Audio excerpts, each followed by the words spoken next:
I'm Jeff Cook. This is Backyard Basics. I hope last month y'all enjoyed the show with the Wainwrights and got to see a little bit more about the peach industry, about the peach packing business, about growing a peach and getting it from from the field to you, or getting it to the grocery store. This month, I was trying to think about what to do. I had some suggestions from people, and I thought, I always take for granted that everybody that's in Taylor County, in Middle Georgia, or in Georgia, riding past fields, riding out in the country. I always just take for granted that they know what they're seeing. That they ride by a field and they know what it is. I mean, I've got a 3-year-old and a 10-year-old, so I get questions all the time. Daddy, what's that? Daddy, what's that? What's this? Why is that over there? So I thought, well, and I've done this show before, something like this before, but I thought we're gonna ride around Taylor County, Middle Georgia area. Go in some row crop fields, maybe look at some pecans. Just go in some different things to look at some of the different commodities that are growing right now. Maybe talk a little bit about them, explain a little bit about them for some of those of y'all that may not be from around here, or some of y'all that may don't have any kind of farming background or agriculture background. Maybe it'll kind of answer a few questions of what are those white and pink flowers you see out in this big green field, or where does a peanut come from, or what is that growing in that field. So hopefully, answer a few questions, tell you a little bit about some of the crops we grow in Taylor County, and maybe give you a little bit of education. Maybe let your kids watch this, and it'll answer some of the questions that they might be asking you while they're riding down the road. All right, so we're gonna start off with a crop that's near and dear to a lot of farmers' hearts in Georgia. It's one of the top commodities we grow in the state, and it's cotton. So if you're driving by a field these days, a big green field right now, and you've got white and pink flowers you're seeing out there, that's a cotton field. As you can see, cotton is actually a perennial plant. It's actually more of a tree than an annual crop like you would think most of our crops that we grow here. Soybeans, things like that, corn. Those are annual plants. They grow, they produce a flower, produce seed, they die. Cotton is actually a perennial, so it's trying to grow, it's trying to keep growing. It wants to be a tree. They'll get really woody, they'll get like a tree. They come back next year if it didn't get so cold in Georgia. One thing that's interesting about cotton, you can see in this plant right here, you'll have what starts off, you'll have a first flower you get, it's gonna be a white flower. This white flower on day 2 is gonna turn pink, which is another reason why that plant that a lot of people plant in their yard, that Confederate rose, some people call it a cotton rose, has a white flower than a pink flower. Once you've got that pink flower, it's going to fall off, and left behind under that pink flower, you may be able to see right here, is a small, what we call a bowl. This bowl will grow, mature, enlarge, and eventually you'll end up with this right here. And inside of this right here to the cotton plant, and once this opens up, attached to those seed is what we call lint. It's the cotton lint, and that's what we use to make your underwear, your socks, your jeans. You can actually crack this one open. It's not a mature bowl yet, but when you crack it open, and I know everybody around here has seen these fields when they pop open, that is the actual cotton that's attached to a seed. So just a little quick little story about cotton. If you're driving by a cotton field, you can kind of explain to people what you're seeing there. And I'll point this out real quick too, because we've all got to throw a little humor in on the show, right? This is a fairly new disease that we've been seeing on cotton the last few years, battling, Roundup resistant pigweed. We're having to use a lot of more powerful herbicides to try and combat it. This is what we call Paraquatus spoticus. It's a really devastating disease, usually caused by drift from a little bit of herbicide. This won't kill the plant, but it just makes it look a little bit ugly for a while. All right, well, we're going to move on. We're going to go hit on maybe go look at a soybean field and go dispel a myth that deer are not bad in Georgia.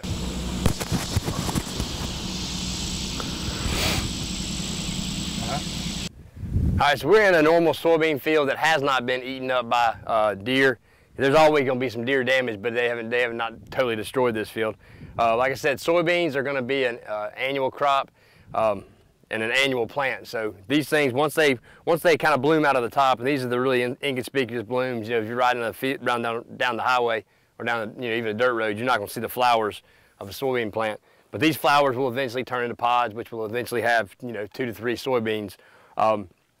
So these things will probably get a few more, maybe about another foot tall on them before they finish growing, and then they really get into the reproductive stage.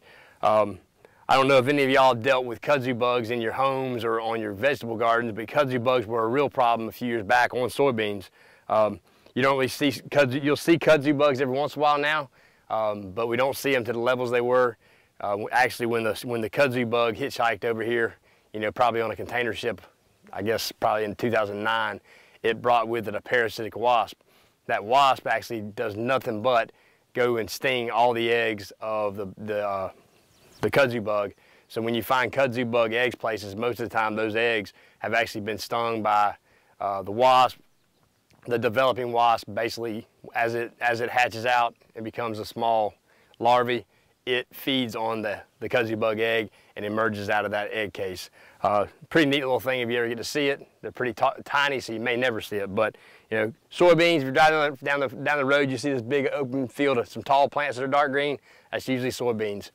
We grow a pretty good number of soybeans in, you know, Middle Georgia area, and a lot of the soybeans get planted behind wheat. So we saw a normal soybean field earlier. This is some of Jeff Wainwright's soybeans. You can tell they're considerably taller than that last field we're in. Don't know what he does, but they're always a good bit taller than the rest. Behind me is a soybean field that has been decimated by deer. We just got rain the other day, so you can't see all the deer tracks, or I would kind of point them out. But this right here, you can see in front of me, nothing but stems here. Stems there. It looks like probably if you planted peas in your garden sometimes, it looks about like that. This plant has made it, but it had the main stem chewed off, and it's sprouted from below there. It's trying to grow some more, and it's even had some of those leaves that have since sprouted the new leaves. They've been chewed off by deer. So you can see all this new growth. All this new growth is coming from basically the point where the deer have chewed it off. So for those that say we don't have enough deer in Georgia, I think the grower that planted this field would say, you know, we got plenty of deer. So make sure you fill your bag limit on does this year. Fields of corn in Taylor County right now, but this one was close.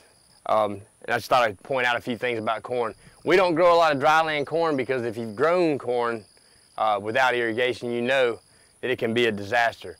Corn varieties these days, they have the genetic potential to produce over 300-400 bushels of corn, but with a dryland field, you know, if you don't get rains at the right time, we can easily make 35 bushels.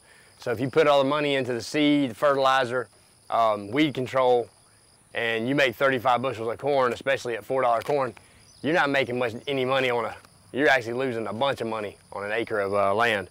That's why we don't grow a lot of dryland corn. This is a fairly good dryland crop.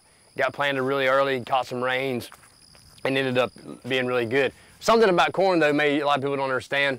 First off, the ear in this corn plant was formed when that plant was about knee high. When it has about 8 leaves on it, the ear is starting to form. So the rows around that kernel and the length of that kernel, or the length of that cob, the corn ear is being developed. So any kind of stress at that point has a lot to do with what ends up under this husk at the end of the season. Another thing that we help growers determine, you know, we look at diseases and insects, but we also help them determine when the best time to quit irrigating. Like I said, this is not an irrigated field, but if it was, the last stage of reproduction in a corn, in the ear, is when these kernels are filling out. They go from a milky substance inside, which is what a lot of people would harvest as a roasting ear. You know, it's real milky, it's real juicy, it's still pretty sweet. Once those sugars start turning to starch, you start going to the dough stage, which is when this kernel starts getting hard, and it gets hard from the outside down to the cob. But what we do is we help farmers determine when they can turn the water off. I was out in the field the other day. The corn didn't look quite this dried down, but it was starting to dry down. But the corn was still had a little bit to go before it was actually physically or physiologically mature. So, you know, the last few weeks, last say 2 weeks of this, the life of this ear and these kernels, they put on a good bit of dry matter, a good bit of kernel weight, and what that turns into in the end is it turns into a good bit of yield. And what you can see, maybe if we can zoom in, is you know, of course this stuff is mature, it's drying down, it's dented, it's really dry, but when these kernels get dry and they get mature, when they're finally at their final stage, there's a black layer that forms at the base of this kernel. It's called the black layer, very creative. And once that black layer forms, that's when we know we can turn the water off. There's no more water going to this kernel. It's completely mature and it's gonna start drying down. So that's your basic, you know, Corn 101 and irrigation lesson for today. All right, hopefully everybody knows what we're standing in right here. I mean, I think everybody knows this is grass that will be cut for hay. This is actually some Tift 85, which is the highest quality Bermuda grass we really have in Georgia. It's bred it was created by breeders at the UGA. But I wanted to mention this because we are seeing a lot of armyworms. I didn't find any in this field. We are seeing a lot of armyworms and the Bermuda grass stem maggot. So if you've got hay fields out there and you don't read the newspaper, I put an article in there, but you know, protect your investment. You know, be out there looking for armyworms, be out there looking for damage from the stem maggot. Hopefully later on we're gonna find some, you know, some damage from some stem maggots and maybe find some armyworms. But just be on the lookout, be in the fields, be looking, and you know, spray as needed. But you know, we'll find some. All right, so I can't be in Georgia, be a Georgia county agent and not talk about peanuts. I know I'm not exactly correct, but in Georgia we grow anywhere from 500,000 to 750,000 acres of peanuts. It is a major crop in a lot of counties, especially southwest of us. You know, some of these counties that have 30,000+ acres and more of peanuts in the county alone. We don't grow that many up here, but it is a very important crop to a lot of our growers.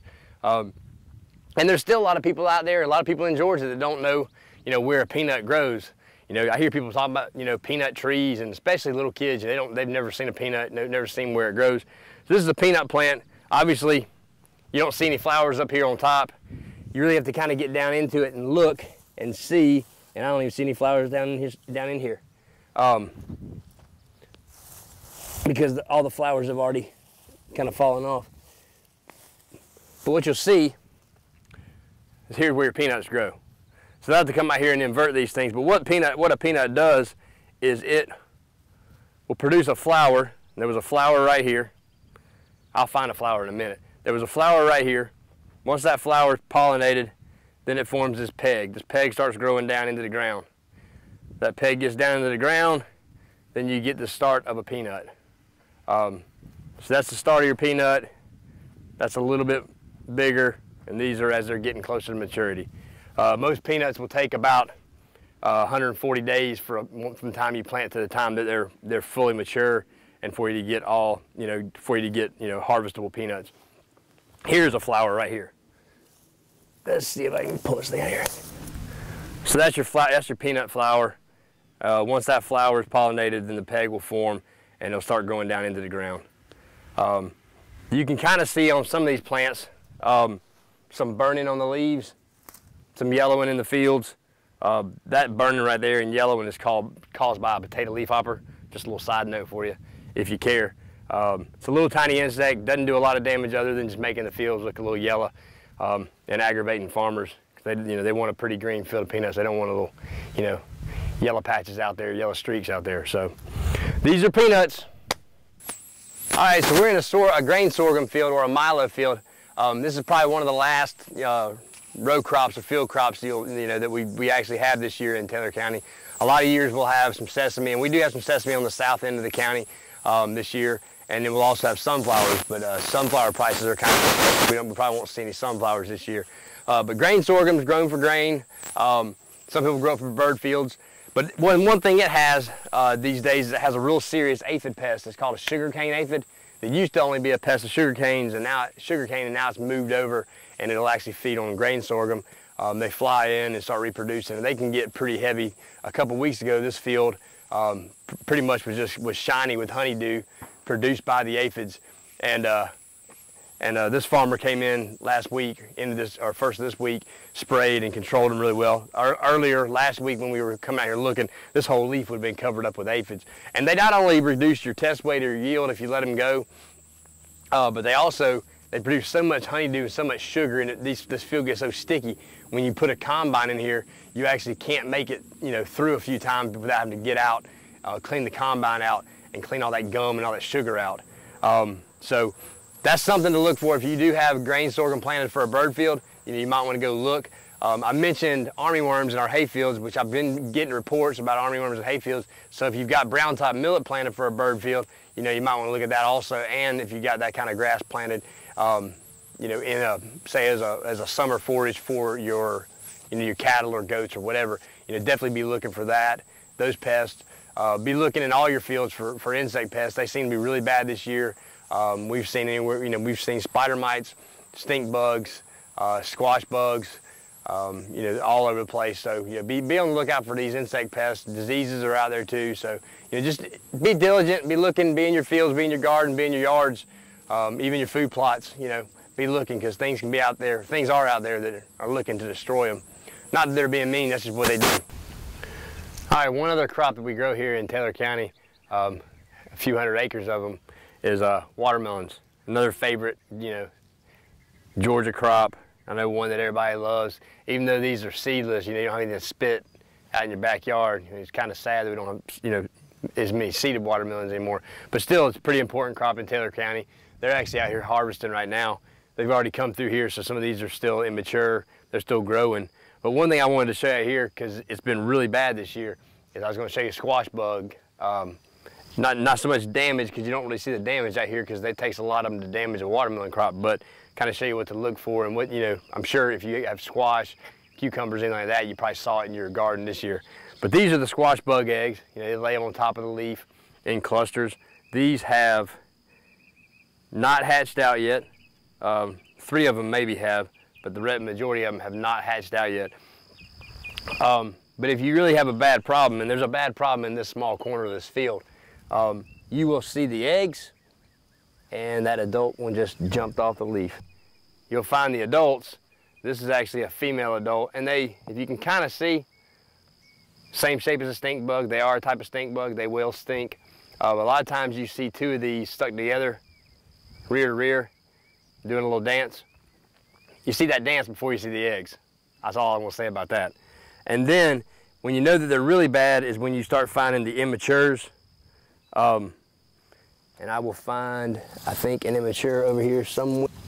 You can see down in here, the immature squash bugs. They're down here in the crown of the plant, and they're doing a lot of damage by feeding. They feed by piercing the vine. They inject enzymes that actually damage the vine.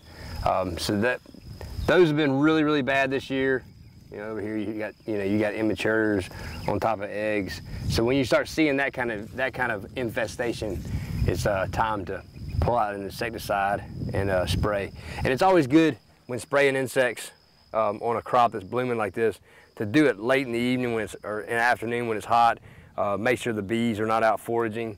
A lot of times bees will forage early in the morning when it's cool, and they'll quit foraging later in the afternoon when it gets really, really hot. And that's a good time to apply pesticides if you have to do it.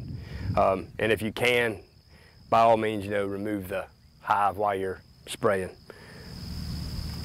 I know it's probably repetitive for a lot of y'all that actually get out and see all this stuff, but maybe some of y'all that don't, that aren't from the country, aren't from here, or they just didn't really have an idea what was growing out in these fields. Maybe you learned a little bit today. Maybe you can share it with your grandkids or your kids. Maybe some of the school kids in Taylor County will get a little bit out of this, so they'll know what's growing in the fields around their houses, or next to the school, or on the Taylor County or the Peach County Extension Office. With ideas or comments.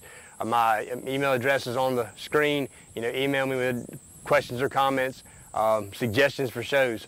My name is Jeff Cook again. This is Backyard Basics, where we're filmed in your backyard.